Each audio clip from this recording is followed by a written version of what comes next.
sebagai tanda menghargai sahabat-sahabat Angel yang dah lama mengikuti Angel, selalu tengok video Angel, selalu tahu perkembangan Angel setiap hari.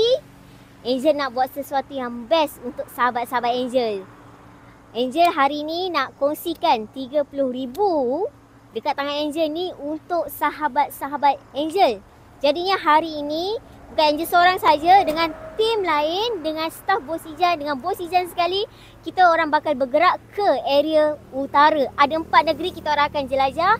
Perak, Pening, Kedah dan Perlis. Mana tahu daripada negeri Angel sebut tu ada sahabat-sahabat Angel. Jadi acik-acik tunggu Angel. Angel akan cari sampai jumpa dan Angel sendiri akan tegur acik-acik. Ni, Angel nak tunjukkan dekat acik-acik.